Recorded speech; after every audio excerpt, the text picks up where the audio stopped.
Want to have your clip featured in the Skyrim Clip of the Week? Simply record the clip on your Xbox and then send it to me via message. My gamertag is IRYENI, that's IRYENI, and then you can message it to me over Xbox and I'll be able to view it. I look forward to seeing the clips that you guys send me. Now moving on to the video.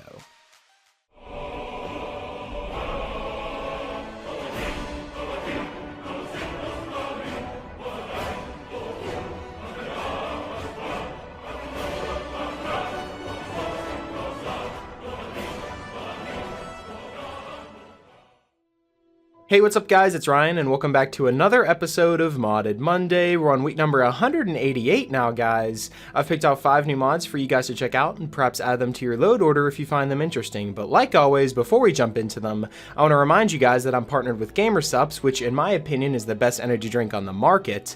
Now, I myself used to drink unhealthy gas station energy drinks, but switched whenever I heard about GamerSupps being the healthier choice and alternative. Since then, I've been drinking it regularly, so I reached out and got in contact with them so that we could show you guys the drink and you can try it free if you'd like.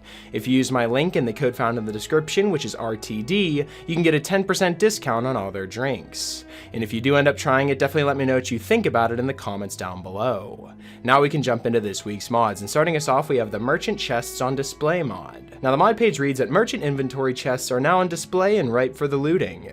Vendors now have their inventory stored under their counter. This mod covers all of the interior merchant locations, including the DLCs, relocating and resizing the vendor chests that were previously in the void under the building. Now this only covers the interiors for now. To ensure compatibility with exterior altering mods, this plugin may stay as it is. At some point though, the exterior merchants will be added along with a second plugin that will include both interiors and exteriors. Now of course, if these chests are going to have the inventory of the merchant, these chests are going to be locked. Innkeeper chests have adept locks, while other merchants have expert locks, and this is based off of how valuable the items they sell are. Some NPCs that are technically merchants, such as Calcimo and Markarth, are not included, but may be in future updates. Now, although this mod is extremely simple, all it does is move the inventory chest to somewhere that's actually accessible, I feel as though this breaks the ground in terms of Thief playthroughs. Because in the original game, you weren't actually able to access the merchant inventory chests, because in a way, it will kind of break the way Skyrim works, because you can just wait 2 weeks, go back and steal like 2,000 gold from each chest every single time you do that. But I guess depending on the way you use this mod, and if you don't actually exploit it, it can be used as a perfect roleplay means under a Thief character. You know, say you just started out a character in Riften and you want to join the Thieves Guild, but you start off by going around the city of Riften and actually stealing from all the merchants with the chest on display now. Once you start to find some lockpicks or maybe even craft them, and then you start to raise your lockpicking skill, you can go on a complete thieving spree in any city in the game.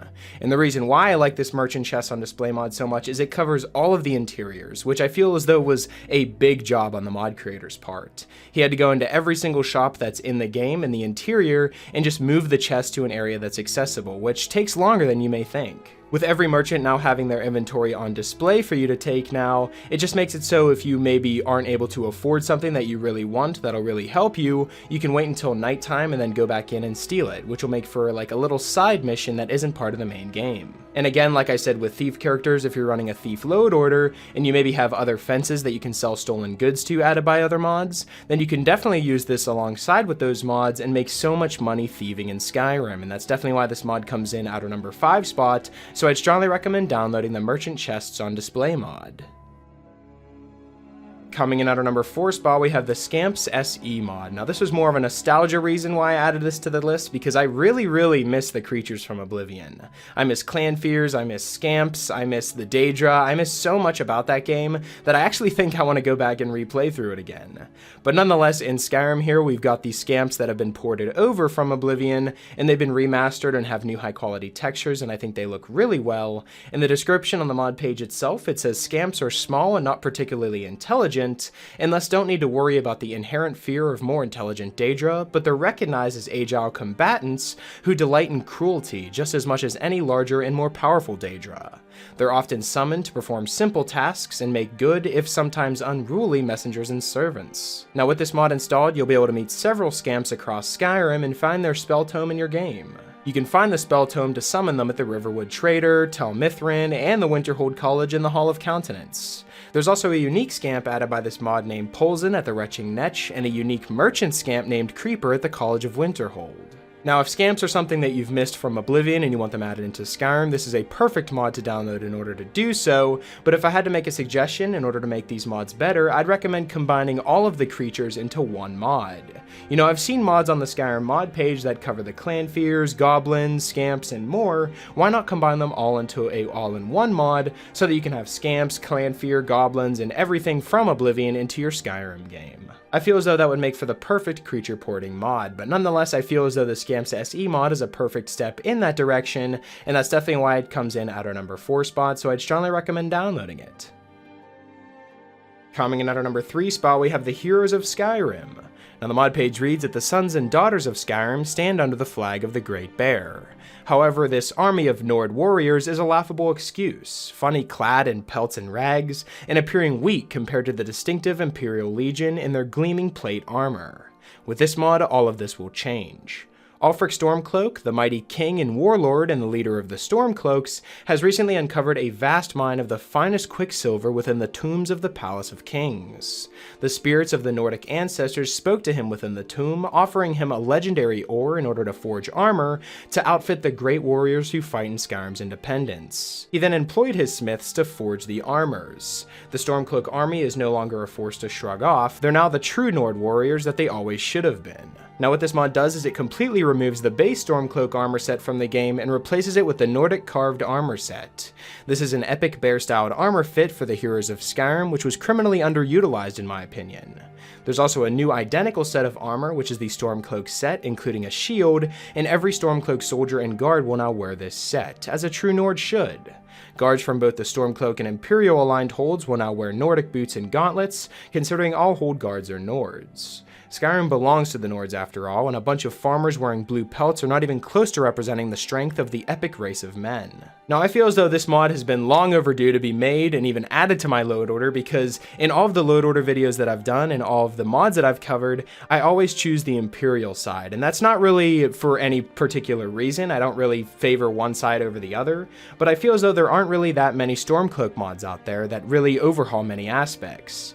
But this Heroes of Skyrim mod, coming in at 11.34 kilobytes and completely removing the armor set that looked really bland compared to my other load order videos where the Imperial soldiers would look extremely badass and then you just look at the Stormcloak armor and it just looked bland and just regular. With this mod installed, you'll no longer have a really built up Imperial force and then a very small Stormcloak force. You'll now have a load order that focuses equally on both sides. And I feel as though that's really important whenever it comes to choosing a side whenever you're playing through Skyrim. All in all, if you're looking to completely remaster the look of all the Stormcloak soldiers, then the Heroes of Skyrim is definitely a mod I'd recommend checking out. And that's why it's featured here at our number 3 spot, so I'd strongly recommend downloading it and giving it a try for yourself.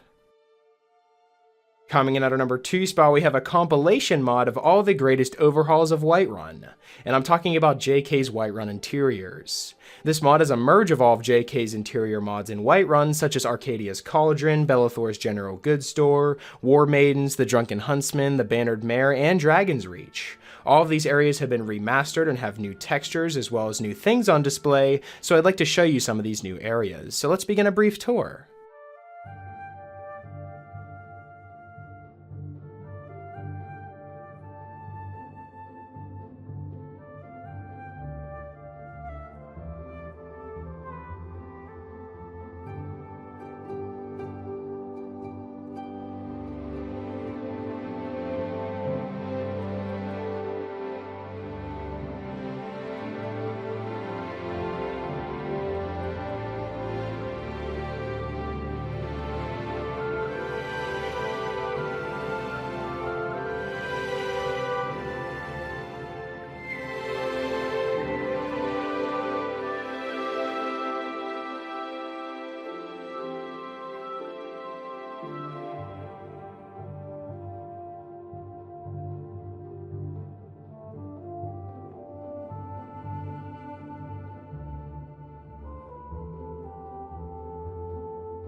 Now, as you can see, there are several new aspects inside of each new area and each new shop that I feel as though so much time and effort went into the very small details in this mod, and that's definitely something that I like in terms of house mods, interior overhauls, or just retexture mods in general. After all these years playing Skyrim, the small details are the things that we tend to focus on nowadays, and JK's Whiterun Interiors blows that out of the water in terms of detail, you know, how much time and effort went into this mod as well. I just feel as though it's a perfect mod for anyone who spends a lot of time in Whiterun and just wants to completely remaster it. So why wouldn't you want a mod like this? It's very lightweight as well, coming in at 4.40 megabytes, and that's definitely why this mod comes in at our number 2 spot, so I strongly recommend downloading JK's Whiterun Interiors mod.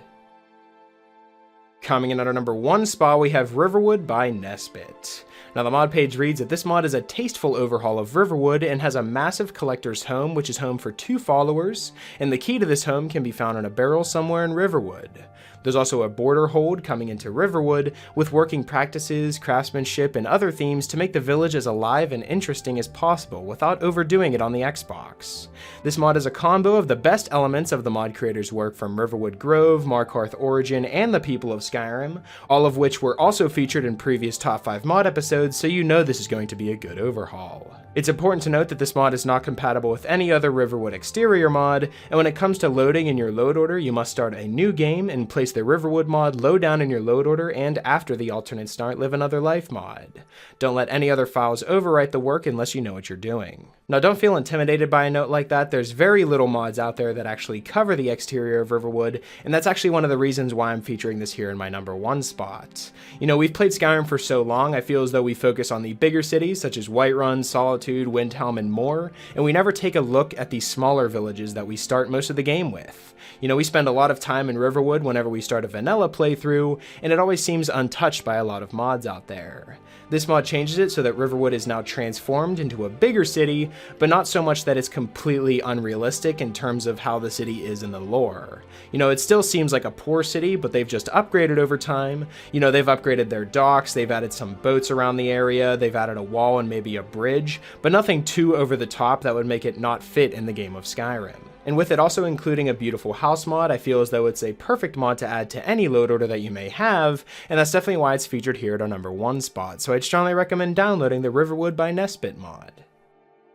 So that's pretty much it for this week's episode of the top 5 Skyrim mods of the week. Hopefully you guys did enjoy, and if you did, I'd appreciate it if you left a like and subscribe if you're new. It really helps me out a lot. And if you have any suggestions for mods you'd like me to cover in future top 5 mod episodes, be sure to let me know in the comment section below, or you can follow me on Twitter. I'll be sure to leave my Twitter in the description, and you guys can follow me on there and leave me suggestions there as well. Special shout out to my Patreon supporters. Thank you guys so much for everything that you guys have done for me.